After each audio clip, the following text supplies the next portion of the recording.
ঈশ্বরের মহান প্রতিজ্ঞা। আব্রাহাম হারান দেশে বাস করত।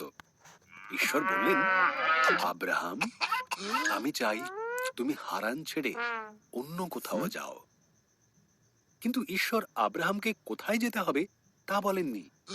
ঈশ্বর বললেন, আমাকে বিশ্বাস করো। ঈশ্বর বললেন, তুমি এই দেশ ছাড়ো, আমি তোমার বংশকে এক মহান দেশ দেব। তা কিভাবে সম্ভব? আব্রাহাম ভাবতে লাগলো। তার স্ত্রী সারার অনেক বয়স হয়েছিল, তাই সে সন্তানের জন্ম দিতে অক্ষম ছিল। কিন্তু ঈশ্বর বললেন, আমাকে বিশ্বাস করো। ঈশ্বর বললেন, যেখানে যেতে বলছি সেখানে যাও, এবং আকাশের তারাদের থেকেও তোমার বংশধরের সংখ্যা বেশি হবে। তাদের মাধ্যমে সমস্ত পৃথিবী আশীর্বাদ লাভ করবে। আমাকে বিশ্বাস করো।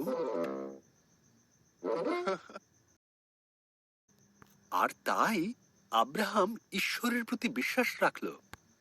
সে তার স্ত্রী সারা, ভাইপো লোট আর যা কিছু তাদের ছিল সেই সব নিয়ে ঈশ্বরের আদেশ মতো কনান দেশে পৌঁছল।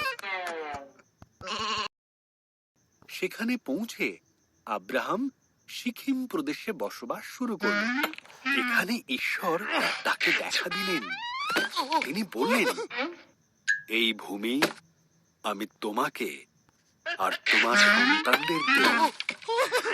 আব্রাহাম সেখানে ঈশ্বরের নামে এক পবিত্র বেদি তৈরি করল।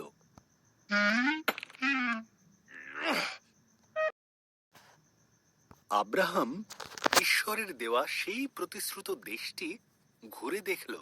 ঈশ্বরের প্রতি স্থির বিশ্বাস রাখার জন্য আব্রাহামের মনে ভারী আনন্দ হলো। সুতরাং এখানেও ঈশ্বরের নামে সে আরেকটি বেদি তৈরি করলো এবং ঈশ্বরের সমস্ত প্রতিশ্রুতির জন্য তাকে ধন্যবাদ দিল।